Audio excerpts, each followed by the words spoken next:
Verstappen is on the verge of making history. Obviously, again, Italy gets their second chance at a Grand Prix this year, and a couple teams are looking to make waves at the Temple of Speed. This is the Into the Chicane, a Formula One podcast, pre-Italian Grand Prix edition. Stop what you're doing right now. Please go subscribe to the YouTube channel if you guys are not already. Like this video. Follow us on Instagram. Follow us on TikTok. TikTok? TikToks, yes. Follow the TikToks floating around in the sky. What do they call them? The UAEs. Follow those. The aliens are here. Now follow us on TikTok, Twitter, Instagram. Follow us everywhere that you can see us. This is Into the Chicane, a Formula One podcast. We are your hosts. I'm Channing Apodaca. The man across the screen is Brandon Wood. How you doing? Doing well. How are you? I'm doing good. It's been a busy week for us. We're doing a two for a back-to-back. We just literally, behind the scenes, wrapped up the Dutch Grand Prix post-race edition, and we're jumping right in because we don't have a weekend off, and those are the weekends that we fucking love in Formula One, right? Back to back, baby. Do you love a back-to-back, or is it too much for you sometimes? I like it. If it was, 5 or 6 weeks in a row, it might be a lot to keep up with, but yeah, I'm with it. A couple in a row. Let's do it. I usually like them. I'll be honest, the Dutch Grand Prix weekend was rough on me. I was up really early both days for qualifying and the race, and it just kind of threw my weekend off. It's hard for American fans if you're waking up to watch everything live. It can really fuck up your rhythm. We got to get up really early to watch a lot of these. So I'm curious how that's going to affect me 2 weekends in a row. I'm hoping I'm going to be able to withstand it. I'm actually going to be in Texas for the Italian Grand Prix. Yeah, people need to understand how dedicated we are to this. Yeah, I'm going to be watching this from, maybe 15 miles out from COTA itself. So maybe I'll hit the COTA karting track while I'm there. I'm going to be in Austin. It's going to be the day after a friend's wedding, so I don't know if I'm actually going to make this one live. I might be watching this one at the airport. We'll see. Yeah, that's just good. We're not going to be recording on Sunday, so maybe Sunday night we'll be able to file things up. Either way, we're heading back to the goddamn Temple of Speed. Let's talk about this track. I love it. I love Monza. When I first got into F1, I was like, God, Monza's kind of boring.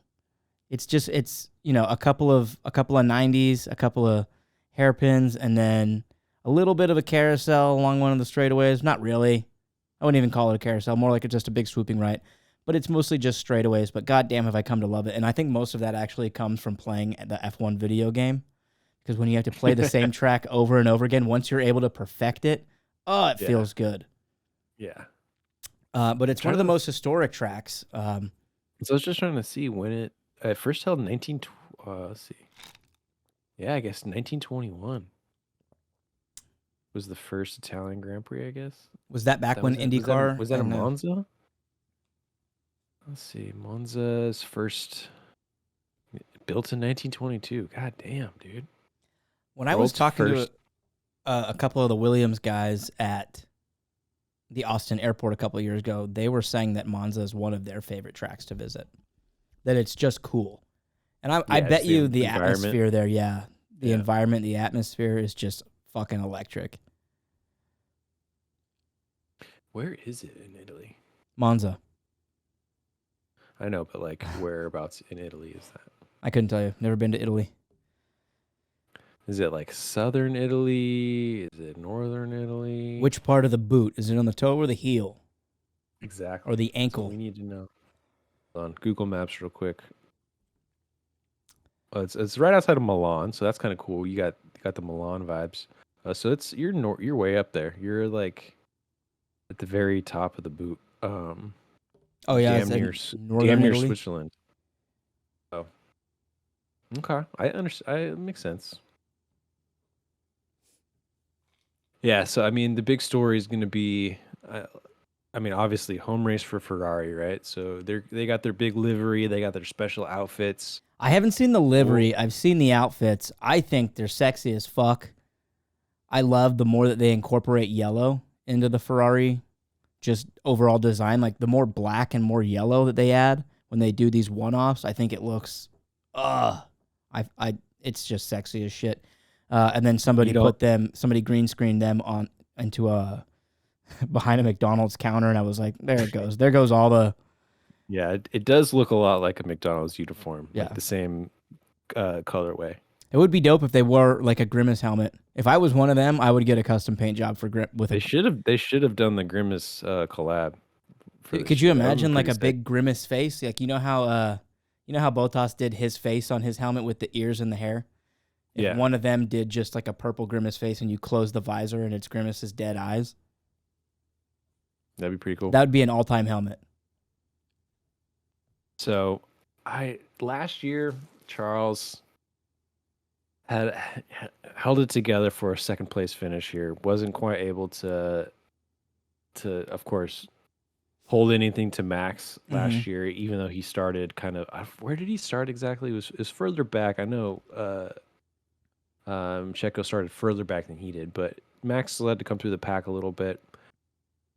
This year, Ferrari's all their troubles. Like, what can we even honestly expect from Monza? God, I think for them, I think just double points for Ferrari at this point that's about as good as it's going to get for them. Yeah, Charles Leclerc. Fossey can be happy with that. Yeah, Charles Leclerc went off track how many times in Zandvoort? It was something like 6 or 7 times, and then ends up with a DNF. Following up that race with just a couple points, God, just take it and walk away. Cash out. Just take it and walk away. And then Carlos, I think, is a safe bet to just secure the bag, get it home. It's not going to be fifth or higher. I think is a solid. Fifth or higher, or you mean fifth or below, like 5 through 10? Yeah. Or are you saying 1 through 5? I say like he can be.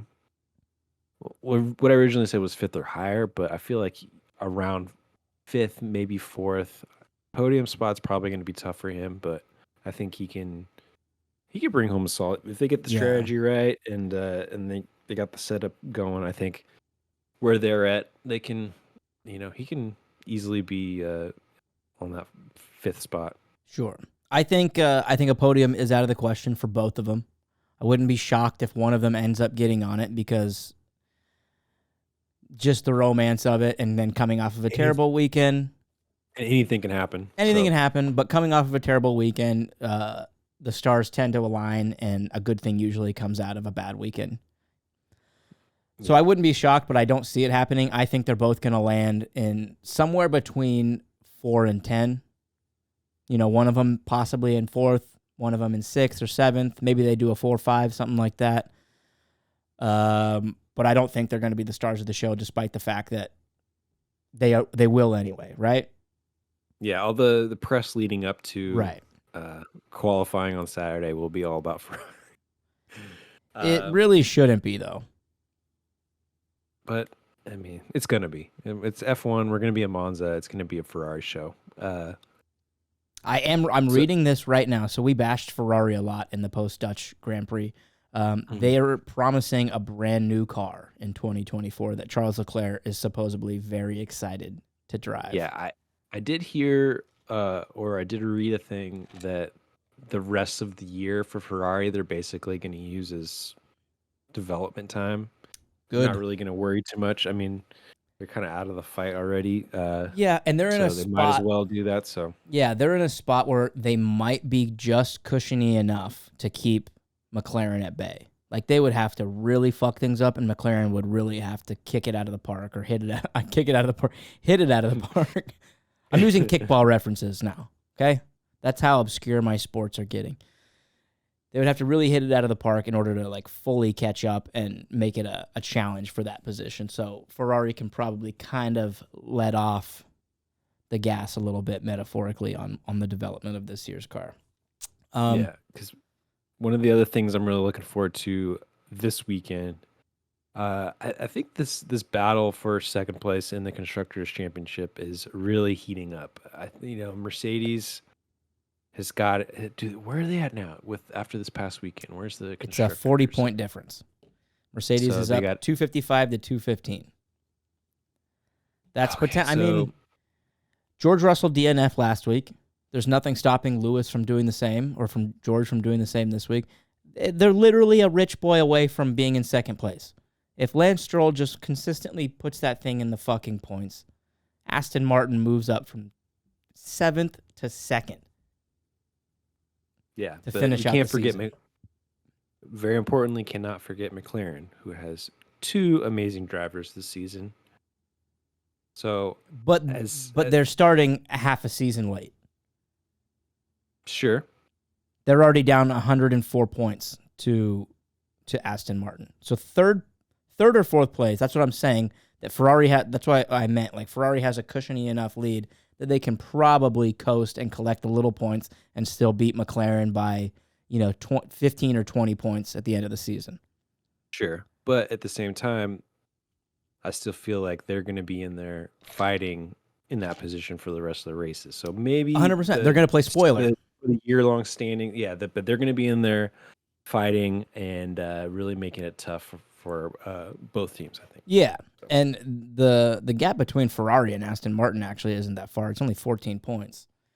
That can sway too. That's, again, the pressure that Lance Stroll should be feeling is insurmountable. The weight of that team is on his shoulders, and he's completely dropped the ball on it. I do want to see McLaren play spoiler and continue to get podiums and continue to grab as many points as they can, no matter how far back they are. That's kind of like where my focus is on that team and those 2 drivers for the remainder of the season. Outside of like whatever Max is going to do and set records, and yes, we're watching Michael Jordan in the flesh. We're reliving that whole thing in a different sport. That's fun. But let's just jump into what's going to be happening. Felipe Drugovich is getting a drive in FP1 for the AM team. Let's go. Yeah, that's your boy. You like yourself some Druggy, huh? I mean, I love seeing all the new drivers coming in and getting some time. I think it's good that they're doing that. Like this past, what is it? I know they did it last year. Did they do it the year before? Getting having the requirement for practice drives. I believe that's when it started. Was last year. Last year, right? Yeah. What do you think about this? Go ahead, finish your thought, because I'm going to completely. No. Okay. No, I was just going to say I think it's great. I think it's awesome. What do you think about this idea? So there are talks of new teams coming in. There are talks of an 11th and possibly even a 12th team joining the grid. So not only could we have 22, we could potentially have 24 cars on the grid next year. I heard this idea get proposed, and I kind of expounded on it. There was an idea that every F2 champion deserves a seat in F1 the following year. But that comes at the expense of a contract for a team opening up a seat, right? And creating a contract and then nullifying a certain driver's contract. Because if we're going to limit it to only 10 teams, that means that somebody has to go if we're going to make that a definitive rule, right? And a team is forced to allow a young driver. So there's one way to go about this, and that's a team has to terminate, like let's say the last place team has to terminate the contract of one of their drivers to allow this F2 champion to come through. Or what if one of the new teams that comes in is a Formula One funded, FIA-backed team? We'll call them, I don't know, like the Young Stars or whatever. Star F1. And they're funded by Formula One themselves, and it guarantees the past 2 drivers a seat. So a driver wins the F2 championship, he gets that seat for 2 years. And then the next year, a driver wins the F2 championship, and he gets that seat for 2 years. So that by the time he's on his first year, the guy that won ahead of him, is this making sense? Is on his second year. Yeah. So we create that team with Felipe Drugovich. This sounds fun, But it's illogical, but it's fun. It is fun to think about, but and then it's a show that it's used as a showcase. It's not that complicated. The money would be complicated. That's where shit would get mucky. Exactly, yeah. But I mean, it's not unheard of. The Arizona Coyotes are owned by the NFL or the NHL. I don't know why they'd be owned by the NFL, or they were for years at least. So it's not unlike. Yeah, they were owned by the NHL for years because nobody wanted to own them. So it's not like outside of the complete idea of sports in general to say that the governing body would own a team. And if ever there was a reason to do it, it's to get young blood in. And then they could use that team as just a showcase spot for young drivers. It's out. It's completely out of left field. It's completely unlikely. But goddamn, would that not be fun? Yeah, it would be fun. The idea of a FIA sponsored team just sounds like an instant pushback by every other team. 100%. But think about the marketing capabilities. Biased, yeah, and they would get unfair treatment and all they that. might. They might. The teams are going to be like, well, instead of funding your own team, you should just be giving us prize money. Well, then what if we brought in a private investor to fund the team then? If we brought in somebody who's willing to front the money for basically a development team, a complete development team. But it would it would be this exciting young team of two constant young drivers, only on 2-year contracts. Once your 2 years are up, you have to find your own seat. So you'd have one new driver in that seat every single year. You start off with Felipe Drugovich, and then who won it last year? Was it him? Was it Drugovich? I don't know. I'm just completely blanking. You would just start off with those two guys, whatever. Either way, that's my idea. I think it could be fun. Yeah, it was Felipe last year. It would never happen, but it would be fun. That would be It would be fun. Yeah, that would be my hot take. The other idea, the thing, a lot of these, like, the F2, F3, the junior formula drivers, they have development deals with teams. So usually it's, when they're going to a team, they've had some kind of relationship for a while. But I think it would be kind of fun, the idea of like a draft, That's the beginning of every season, you have free agents. Right? That's what I'm saying. These guys, the F2 guys, are literally driving for an F1 seat. It's the reward for being an F2 champ. Yeah, but here's the problem too: is that the F2 skills don't always automatically translate to F1, right? So it's true. It's completely different. It's a spec series. It's a lot more complicated. So it's a lot tougher for guys, I think, to just jump in. Yeah. And, it would be fun. Getting back to the weekend ahead, Max Verstappen's going for 10 in a row. He's probably going to break that record. Good, great. It's sad that such an amazing record is not exciting, but here we stand. I hope he does it. I hope just so that it gets done. I think once he breaks that record, maybe he'll pull back a little bit. He'll coast, lift and coast. For maybe the rest of the season. Either that or maybe he'll want to extend it. I don't think it's in his personality. I think he's gonna. You're probably right. Ensure that he wins every weekend. Do you think? Let's say right now, where do you think it stops? What's the maximum that he can do in a row? Yeah, where does the streak stop? Does the streak stop in Abu Dhabi? I think the streak stops outside of his control. I think it's. I mean, it's hard to say when I think it will happen because I think it would come down to what's the number? Mechanical issue. Yeah, 100%. But what's the number? Something like. I have no idea. Is it? Does it stop at 9? Does he lose it in Singapore, Japan, Qatar, the United States, Mexico, Brazil, Vegas, Abu Dhabi? Or does he go?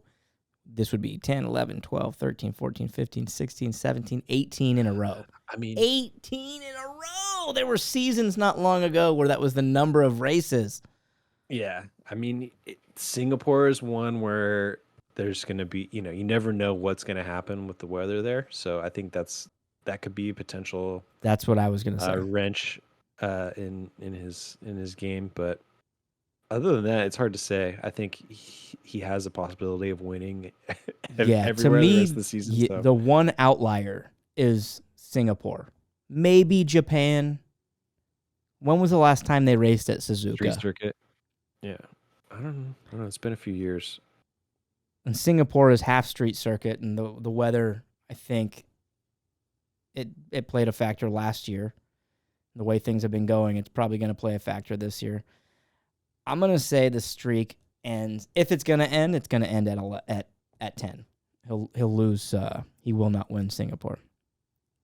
He won last year in Suzuka. Did They he? raced there. Yeah, they raced in Suzuka last year. In Singapore, he placed 4th, though, didn't he? Let's see.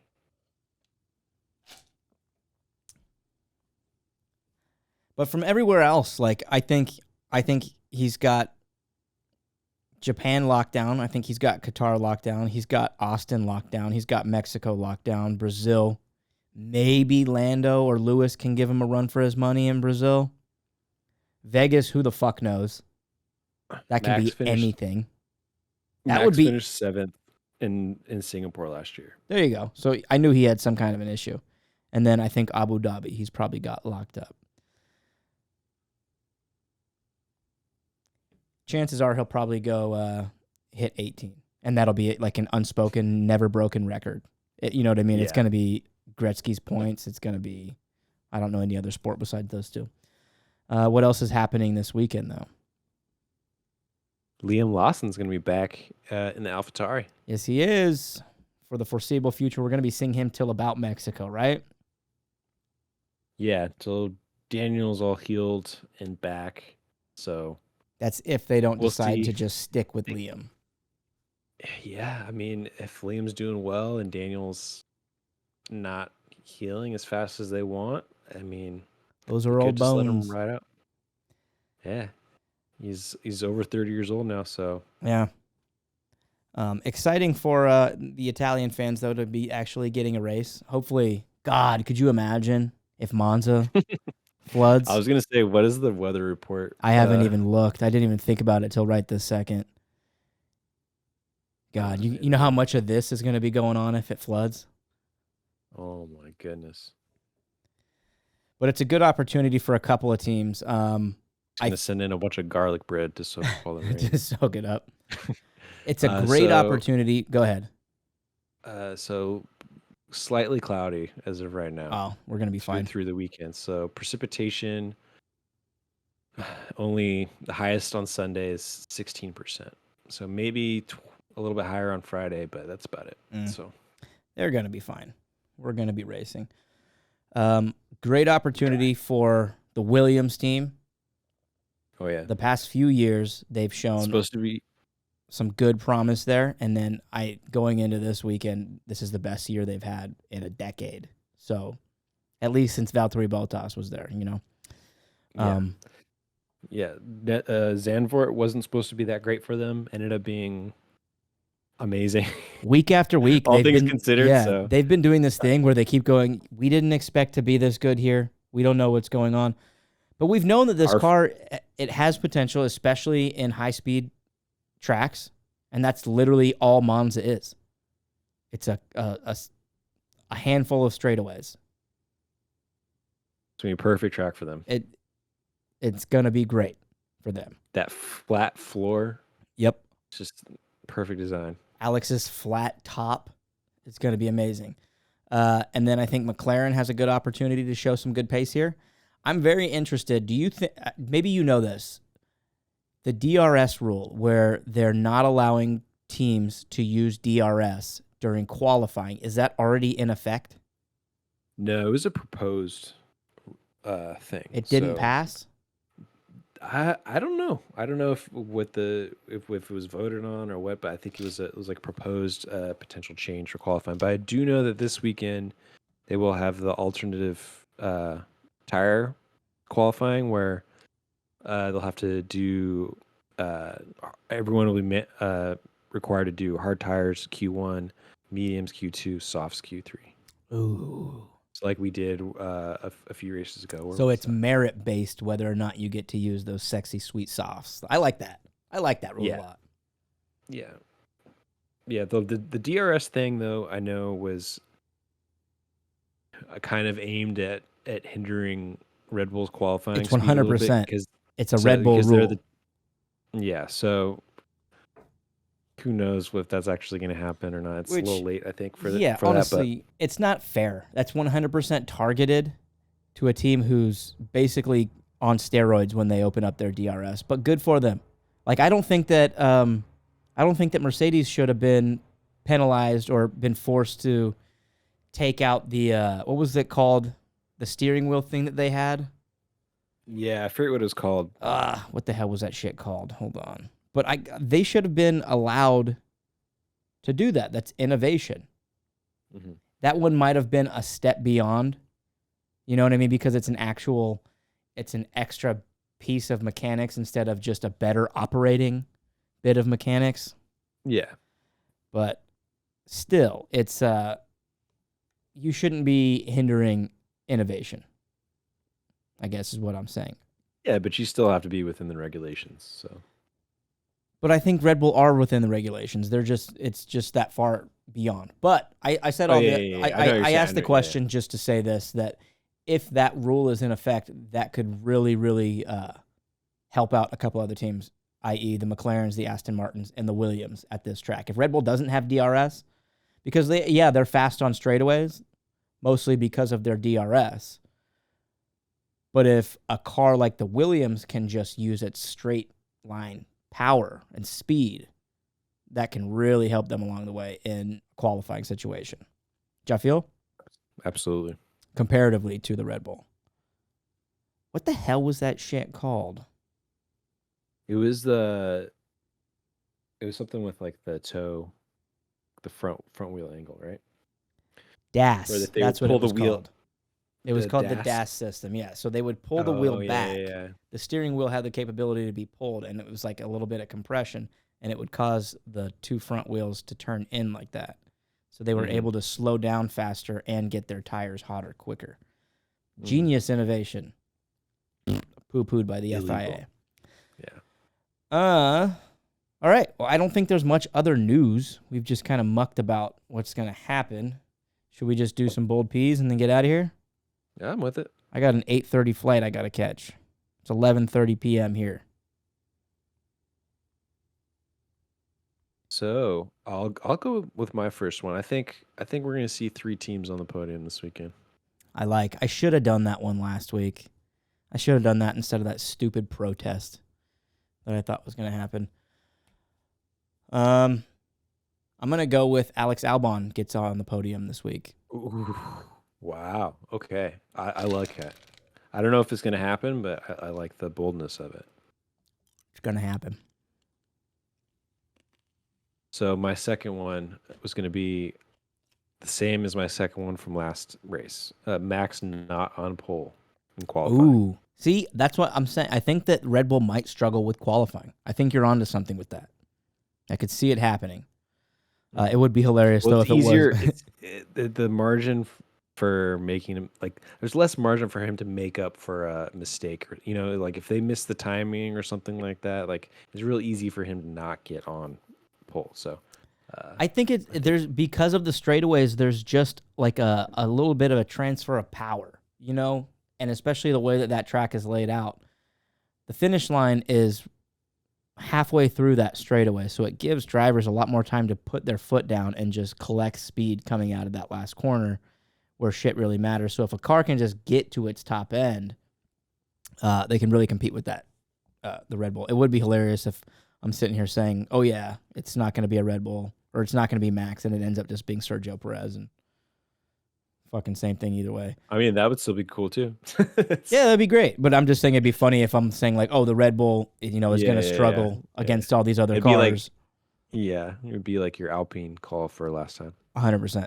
I'm going to stick with the Williams train, and I'm going to say Logan Sargent gets his first points this weekend. Ooh, wow. I've done these two twice.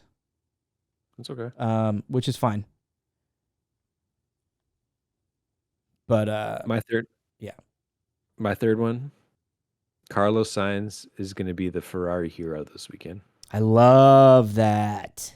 So I think that means that he's going to outperform Charles at every stop. So qualifying in the race. Are you going to include practice in that?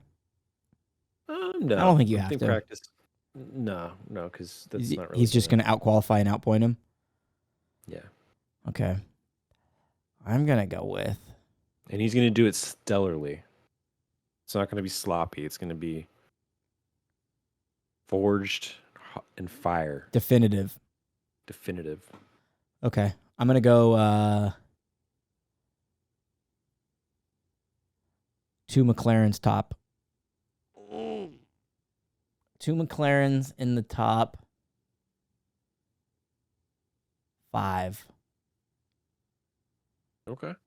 I was going to say 4, but I think that's asking too much.